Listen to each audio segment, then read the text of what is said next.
Hello everybody, welcome back to Memory Gamma. Today we're going to continue on with our independent faction videos and we're going to basically move along into the next one. So obviously we did one last time because, as I said, the independent faction is so big and covers, half a dozen, 6, 7, 8, 9 more smaller factions and one or two individual ships. We're going to break it down and we're going to do each one as a sort of separate video. So there'll be a Herosian video, there'll be a Vidian video, and there will be a Dauntless video and that sort of thing. Now, for this one, for all of them, I'm going to try and stick as close as I possibly can to just the cards that are specific to them, and then talk a little bit about a few other cards that do work with them and are still in the same independent faction. So, for example, when I do this particular episode, I'm going to talk about one particular mini faction inside the Independents, go through the crew, weapons, tech, captain stuff that comes with those individual ships, and then I'll go, right, this is what you get, this is what works, this is what they're there for. And then if you want to build out inside the independent faction, here is a few things you could do. So, following on from our Jeffrey Coombs video, we are going to do the Kumari and the Andorians, more importantly. Now, to start with, we're going to go down here to Own Expansions, and we're going to select just the two packs that have got Andorian things in them. So that's the Motley Fleet Faction Pack and Wave 22, the Kumari. So, first things first, the Kumari. Now, as we saw when we looked at Thylex Shran, the Kumari has the ability you may perform the evade or scan action while you have auxiliary power tokens beside your ship. Nice, you can do a red maneuver, still evade, still scan, you can still use Shran's ability if you've brought him. Now, the ship stats are 3143, so that's the same as a Constitution class. However, this is NX era. So again, all of these ships on their own, the Kumari looks like a more expensive Constitution class. It's got almost exactly the same dial, same maneuver speed maximum, same action bar, same stat line, same firing arc. Now, in the era which it came, NX, it is quite powerful, given the fact that it is, a 3 attack dice 360 ship, 180 ship, inside a much, much earlier period. Now, it also stands as one of the very few ships that has got a come-about maneuver and a 180-degree firing arc. Most ships that have got the bigger arcs have got reverse maneuvers rather than come-abouts, but the Kumari is both wide firing and maneuverable. Never a bad thing. Now, captains, we have Shran. He works really nicely on this ship. Whenever you perform a evade or a scan action, you can target a friendly ship at range 1, give them a token of the same type, and you take an Aux power token. Now, that's not going to stop you doing him again, because obviously the scan and evades aren't stopped by Aux power tokens on the Kumari. Our other ship is Telev's Battle Cruiser. This is the up-to-date version, so you may notice it is a point cheaper than the Kumari. The ability. Now, the ability is a lot of text, and there's a lot of things that sort of cascade down. So, when a friendly ship at range 1 is defending, they get a bonus defense dice. That happens irrespective of whatever ship it is. If it's a friendly ship at range 1, it gets a bonus defense dice. If that friendly ship is an Andorian battle cruiser, it also gets to add or convert a blank into an evade. Okay, that's nice. That's nicer. So, you use the two of these together and the Kumari gets itself some not only bonus defense dice, but some bonus defensive quality. And there's one more thing. If the attacking ship is a Vulcan ship, that friendly ship adds an automatic evade. Okay, even better. So now it does mean that's very thematic to where it comes from. Andorians versus Vulcans, NX in the middle. You know, the two fleets having a bit of a punch up. So if Vulcans are firing at the friendly ship, you get all of that.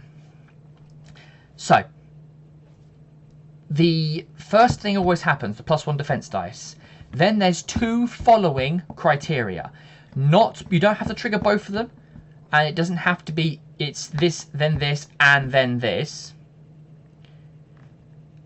It's just, you know, that's the order it goes in. So it goes, you roll an attack dice. If the friendly ship is an Andorian ship, it converts a blank into an evade. If it's a Vulcan ship attacking, the friendly ship can also add 1 evade. Now, that word also is important because this is one very long ability that just adds chunks as you fulfill more criteria. You can't skip a criteria. So it can't be a friendly ship defending against a Vulcan ship and getting 1 defense dice and an evade token. You do have to fulfill all the criteria to be able to make it. Now, that does mean obviously this works generally only inside an Andorian battlecruiser fleet, but there is an awful lot of worse things than Andorian battlecruisers. If we bring up just the generic battlecruiser, you get 3142 crew weapon tech 16 points. So that's the same cost as a generic Constitution class. And for that, you gain a come about rather than a reverse. So it's an independent Constitution class that is a little bit more manoeuvrable, is in terms of the come about and instead of the reverse. Some people might make the decision or make the judgment that reversing might be more beneficial sometimes, but it's very much 6 of one, half a dozen of the other. One of them is better in some situations, while the other one's better in others. So, the other captain is, as you may guess from Telev's battlecruiser, is Telev. Now, this card counts as an Andorian captain. Because Andorians are not a separate faction, things that say must only be equipped to an Andorian captain, it looks for the word Andorian captain, which is why Telev has that little line on there.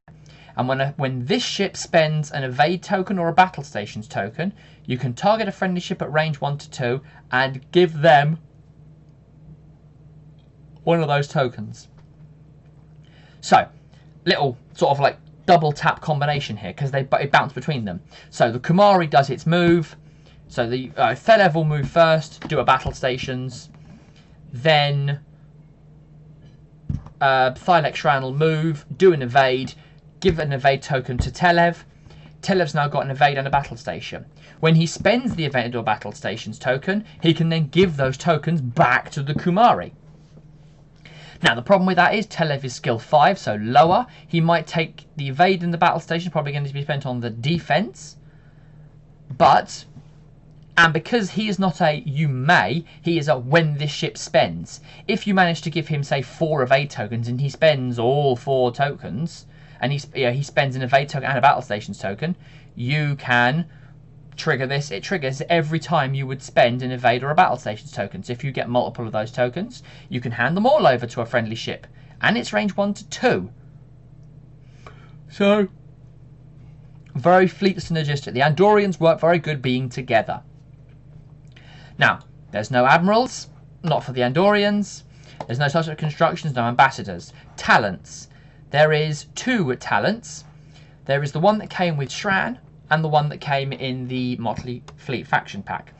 The one that came with Shran is Diversion, which is a defensive ability, again, to help your fleet. When an opposing ship declares an attack against a friendly ship that's within range 1 of you, if you are also in that attacking ship's forward firing arc, you can discard Diversion to make them fire at you, and they lose 2 dice. So, you know, someone goes, I'm going to blow Telev up, and you go, actually, I want Telev to stay alive. You drag the attack onto you, provided you are also a viable target in their primary firing arc. And then you take the attack instead. Plus, they lose 2 attack dice. you also would then get to trigger all of the stuff from Telev. So the +1 defense dice and that. So these two work brilliantly together. Because Telev is the ship you want to shoot first, because it's the one that hands up the bonus to the Shran. But if Shran brings diversion, then Shran can stop you from shooting at Telev once and suck it up onto him where you have to fire at him. And the other one is Andorian Imperial Guard. We mentioned this when I went into the Jeffrey Coombs video. Just for a refresher, in case you didn't watch that, I urge you to go and watch it. I mean, I think it's very good, but I like all my videos because that's kind of my thing. But also, I like Jeffrey Coombs and also the character of Thylex Shran. So it may only be equipped to Thylex Shran or an Andorian captain. So later on, if we get other captains who may be other factions, and as long as they have the line of this card counts as an Andorian captain, or we get a captain just called Andorian Commander or Andorian Captain or whatever, then you can equip this to them. When you fire an independent weapon upgrade, you can put time tokens on the Andorian Imperial Guard, and then the ship gets bonus attack dice equal to the time tokens on the weapon you're firing. So, you put them on a weapon that's firing with 3 time tokens, you're adding 3 dice, 1 time token, 1 dice. 4 time tokens, 4 dice, but of course the rule of 3 kicks in. So Andorian Imperial Guards, you know, diversion. You know, if we put diversion on Shran, Andorian Imperial Guard on Telev. Now, a few tech upgrades. A couple of them came with the older one, and one with the new. So the older one came with the long-range sensors. When you defend, if you've got a scan token, you can disable this card to roll a bonus defense dice. Now, that is your scan trigger for that token. So obviously, if you've got another thing that says if you've got a scan token, you can't use that card as well.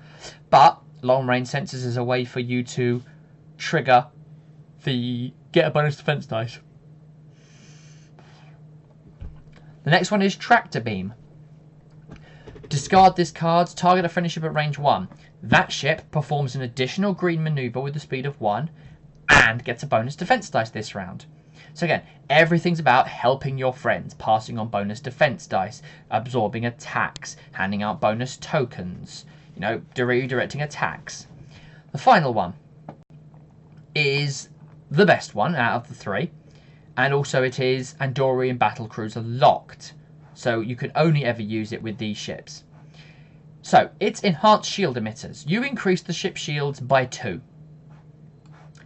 In the combat phase, you may flip 2 disabled shield tokens back to the active side. And in the end phase, you repair 1 shield. So, suddenly, Thylex Shran is in command of a 36-point ship. This is with diversion. He's got 5 shields. This thing's now rocking 9 durability. 9 durability is the same as a Galaxy class. And this is in the NX era. So in an era-specific game, the Kumari and the Andorian Battlecruiser, thanks to enhanced shield emitters, can be an absolute unit. It's that, 2 points of bonus shields. That's worth 3 points. That's worth 3 points. Combat phase, flip up to 2 disabled shield tokens back to their active sides. Maybe a point, it depends. That doesn't come along very often, but it means if you have to do something that says, I've disabled a couple of my shields to do something, or someone's disabled a couple of my shields,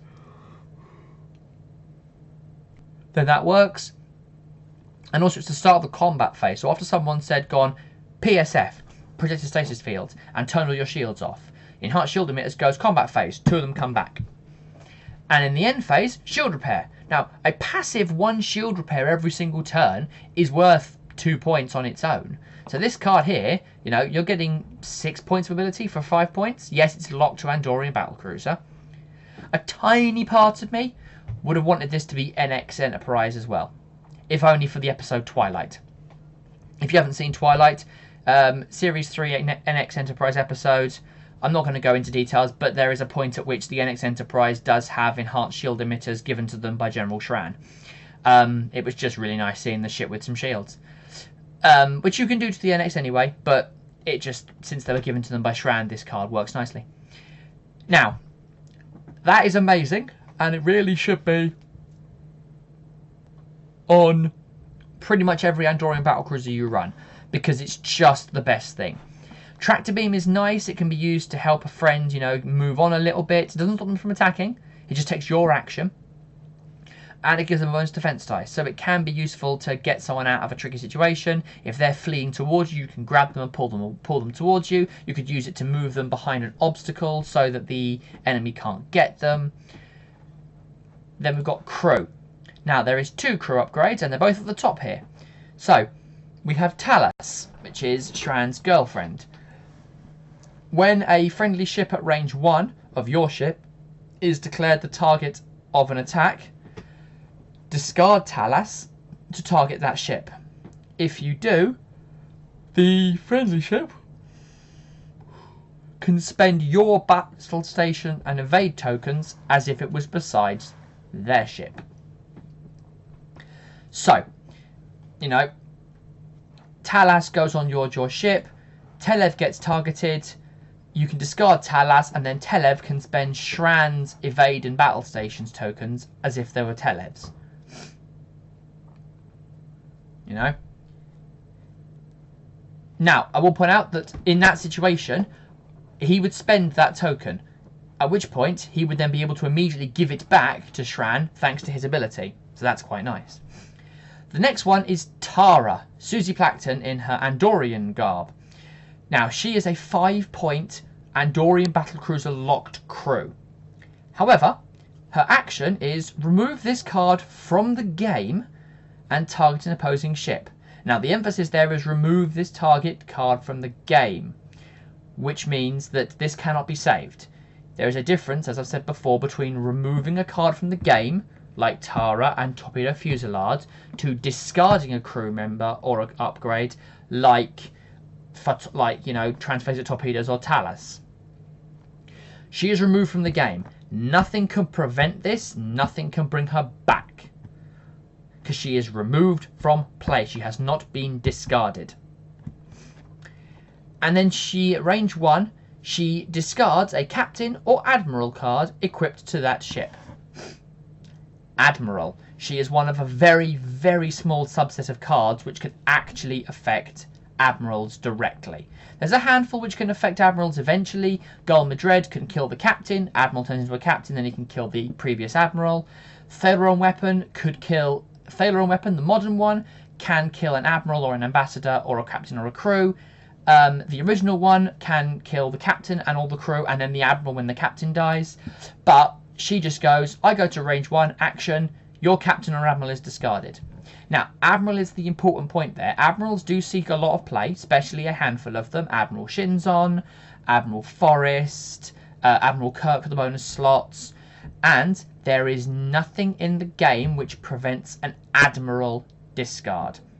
No card says discard this card to prevent an admiral you control being discarded this round. She snipes the admiral out and they can't stop it. So she is brilliant, but again, 5 points and she is locked to the Andorian battlecruiser. So if you're going to bring an Andorian battlecruiser, bring Tara, because if you're going for Andorian battlecruisers, you are probably doing a fleet of them because they work best as a group. 3 of them in particular. Now, unfortunately, the last one would have a generic captain unless you want to go to somewhere else. But Tara is just brilliant for killing that captain. Now, it doesn't have to be the admiral. Obviously, it can be that captain. So you could pick a captain that has an ongoing effect. Captain Kang to stop him from, you know, discarding himself for a bunch of bonus crits. Captain Picard to stop him giving free actions. You know, any of the other captains that are amazingly good. Captain Jonathan Archer to stop him from doing a super crew action combo on the NX-01. You know, and she can be used to discard a captain, and at the very least what she'll do is make them burn through one of their bonus lives. Now, in that case, she's usually not worth the points. At 5 points, you really need to make sure that the card she targets actually leaves play with her. If you go, I target Captain Kirk and go discard, or target Kang, for example, and go discard Kang, and they go, well, I've got Mara. Mara's a 3-point card that protects me. So you've just used your 5-point cards and only killed a 3-point crew and haven't affected his captain. And he can still use his captain ability, and Tara's removed from the game. So you do want to make sure wherever you target hasn't got a bonus life somehow. But pick an admiral, because admirals can't have bonus lives. Then we go to weapons. Now there's a couple of weapons that came with these guys. There is the advanced weaponry. I touched on it briefly in the Shran video, in the Coombs video. It's target lock, 3 time tokens, 5 dice, 1 to 3, forward firing arc. If you crit the enemy hull, you can find a weapon malfunction or a munitions failure. And of course with Andorian Imperial Guard, that boosts this to an 8 dice attack. It's really nice. Now obviously it requires a target lock, so you know you're not going to get an awful lot of quality unless you're going to spend 2 turns setting this up. But the benefit is you've got to come about. You've got range 1 to 3, so you could target lock at range 3 and then just fire normally, and then you could scream into range 1, and you've got a big firing arc. It's fireable at range 1, and it could still work. And that's when you trigger advanced weaponry and the AIG. The other one is the particle cannon array, which is simply 4 dice, 2 time tokens for range 1 to 3. Basically, it's every other round a bonus attack dice. So it's 3 points, yes, but as a weapon card, the enemy doesn't get a range bonus, so you can fire that at range 3 and they don't get a bonus dice, and you're firing 4, which is 1 more than normal. And it's usually preferable to fire that than anything else. So that is all of the cards, and I do mean that is all the cards that came with both packs that have Andorians, that are for Andorians. Now, a few other things inside this faction, the Independents, that work to help the Andorians. Anything that boosts up shields and defense is a good shout. Of course, you need extra slots. That's the only problem. But that's where a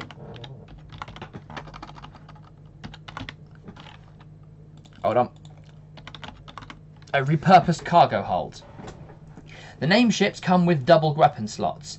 Probably don't need double weapon slots.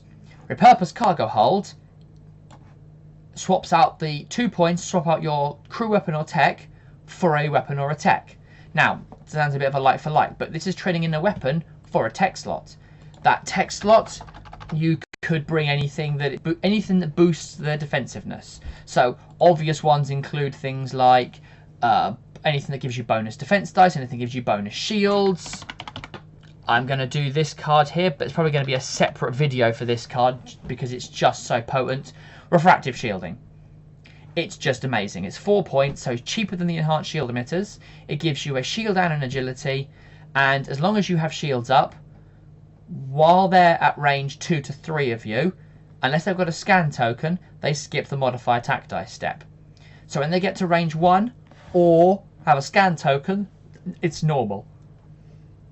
But if they're moving into range 2 or 3 and going action battle stations for conversions or action target lock for weapon firing, they don't get to convert their dice. They skip the modify attack dice step. Now, refractive shielding is not inherently obviously Andorian card. It doesn't actually come with a particular fleet. It came in the Adversaries of the Delta Quadrant pack and is assigned primarily to sort of like the Numeri patrol ship and that sort of thing. But it's a generic independent tech upgrade that sees an awful lot of play throughout lots of builds. Now, if you're building a defensive fleet these days, refractive shielding is definitely a card you look at early on and go, will my ship be better with this? The answer is almost always yes. Occasionally you don't bring it because you need to do something else, like you want to do some crew maneuvers, or you need to have something that boosts your maneuverability or anything like that. But 4 out of 5 times you've got a tech slot, refractive shielding is a good way to go.